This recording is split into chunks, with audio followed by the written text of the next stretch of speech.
الحمد للہ رب العالمین والصلاة والسلام علی سید الانبیاء والمرسلین اما بعد فاعوذ باللہ من الشیطان الرجیم بسم اللہ الرحمن الرحیم یا رب لک الحمد کما ینبغی لجلال وجہک وعظیم سلطانک رب اشرح لی صدری ویسر لی امری واحلل عقدۃ من لسانی یفقہوا قولی رب زدنی علما۔ السلام علیکم ورحمۃ اللہ وبرکاتہ۔ پارہ نمبر 28 سورۃ الممتحنہ، اردو ترجمہ اور تفسیر۔ گزشتہ سباق میں آیت نمبر 9 تک ہم نے پڑھ لیا تھا۔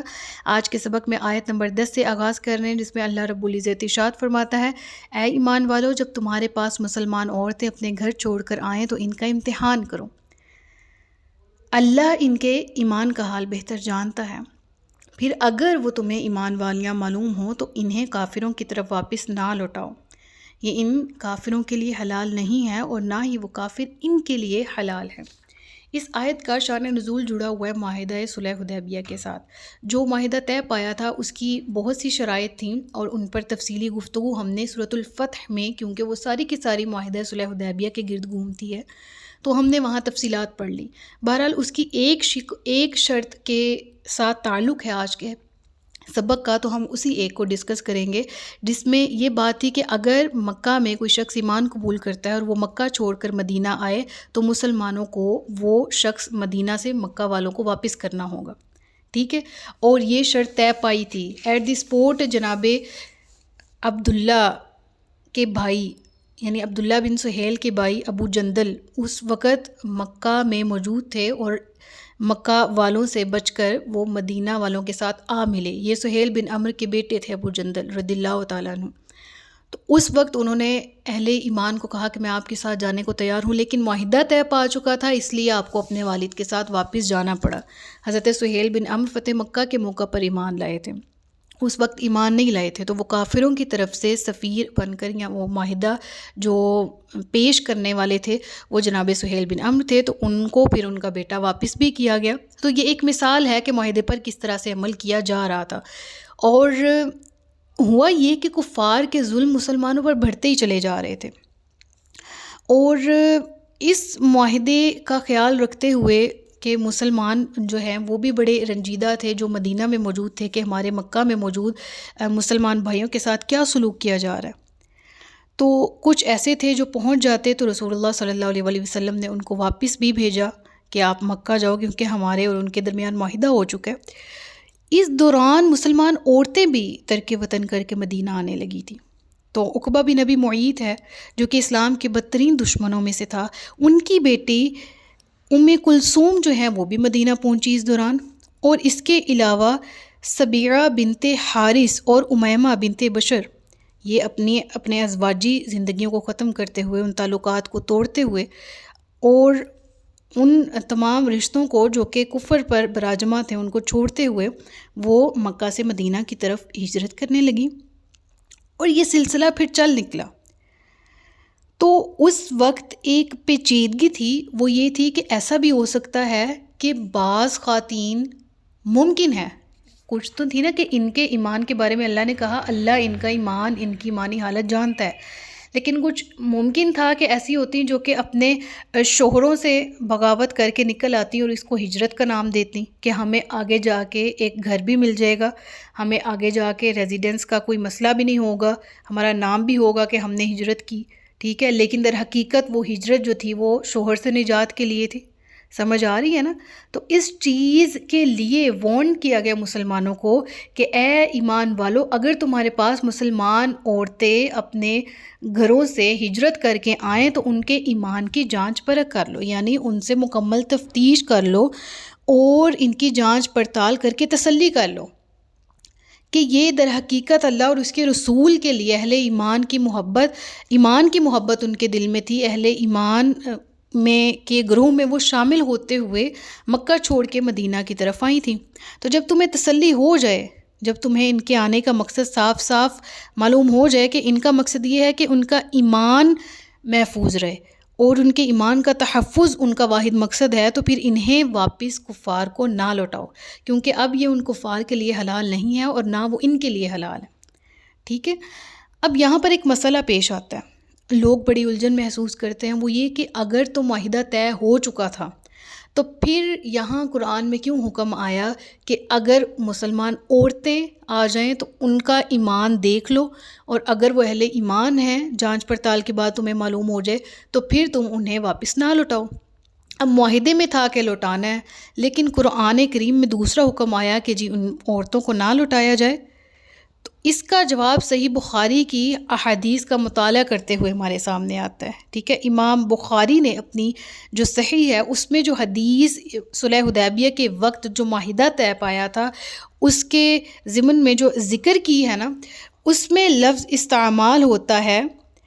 کہ سہیل بن عمرو نے جو معاہدہ، کفار نے جو معاہدہ پیش کیا تھا، اس میں جو صاف لفظ تھے وہ یہ تھے کہ اگر ہم میں سے کوئی مرد آپ کے پاس آئے،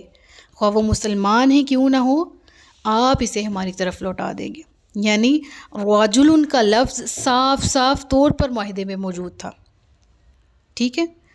اور اس سے مراد کیا ہے؟ مرد، تو تخصیص ہو گئی مرد کی۔ تو اللہ تبارک و تعالیٰ کی حکمت کیا اس معاملے میں ہمارے سامنے آئی کہ کفار کے نمائندہ کی زبان سے ایسے الفاظ نکلوائے جن کی وجہ سے مہاجر خواتین کا مسئلہ جو ہے وہ حل ہو گیا، کہ ان کفار کی زبان سے معاہدے کے وقت یہ الفاظ تھے اگر کوئی مرد مکہ چھوڑ کے مدینہ جاتا ہے، تو اب تو یہ خواتین تھی، تو مسلم خواتین کی واپسی کا جب کفار نے پھر مطالبہ کیا کہ ہماری کچھ خواتین جو ہیں وہ آپ کی طرف آئی ہیں تو ان کو واپس کیا جائے، تو نبی کریم صلی اللہ علیہ وآلہ وسلم نے معاہدہ کے اصل الفاظ ان کے سامنے دہرا دیے، تو وہ لاجواب ہو گئے تھے، اور لاجواب ہو کر پھر ان کفار کو واپس جانا پڑا۔ لہٰذا اللہ تبارک و تعالیٰ نے اس آیت میں وہ اسی وجہ سے حکم نازل کیا، اور اس کا پس منظر آپ کے سامنے میں نے واضح کر دیا ہے، ٹھیک ہے۔ تو اللہ کیا فرماتا ہے؟ فَامْتَحِنُوهُنَّ میں، یعنی کہ مدینہ اگر چھوڑ کے اگر کوئی مکہ چھوڑ کے آتا ہے مدینہ، تو مدینہ بھاگی ہوئی عورتوں کو پناہ دینے کے لیے نہیں ہے کہ جو عورت اپنے خاوند سے دل برداشتہ ہو جائے یا کسی اور وجہ سے ترک وطن کرنا چاہے تو سیدھی یہاں چلی آئے اور مسلمان اس کو فٹافٹ اپنی حفاظت میں لے لیں۔ اسلام کے نزدیک یہ حرکت نہایت کبیح ہے، اس لیے حکم دیا گیا کہ اگر کوئی عورت اپنے آپ کو ایماندار بتائے اور ہجرت کر کے تمہارے پاس چلی آئے تو تم بلا تحقیق اس کو اپنے اندر شامل نہ کر لو، بلکہ اچھی طرح جانچ پڑتال کر لو۔ اگر تمہیں اطمینان ہو جائے کہ یہ عورت جو ہے وہ صرف اپنے ایمان کی خاطر اپنا گھر بار چھوڑ کر آئی ہے تو پھر اس کو کفار کے حوالے مت کرو، ٹھیک ہے۔ اور پھر ذکر ہوتا ہے کہ اب یہ نہ ان کے لیے حلال رہی ہیں اور نہ وہ ان کے لیے، یعنی عورت کو، مسلمان عورت کو کسی کافر کے ساتھ نکاح کی اجازت نہیں ہے، اور وہ نکاح باطل ہو جاتا ہے کہ جب عورت ایمان والی ہو اور اس کا شوہر جو ہے وہ اہل کفر ہو یا وہ مرتد ہو جائے۔ بہرحال پھر ذکر ہوتا ہے اور ان کے کافر شوہروں کو وہ حق مہر دے دو جو انہوں نے خرچ کیا ہو، اور تم پر کچھ گناہ نہیں کہ ان سے نکاح کر لو جب ان کے مہر انہیں دو، اور کافرہ عورتوں کے نکاح پر نہ جمے رہو، اور وہ مانگ لو جو تم نے خرچ کیا ہو، اور کافر مانگ لیں جو انہوں نے خرچ کیا، یہ اللہ کا حکم ہے اور وہ تم میں فیصلہ فرماتا ہے، اور اللہ بہت علم والا، بڑا حکمت والا ہے۔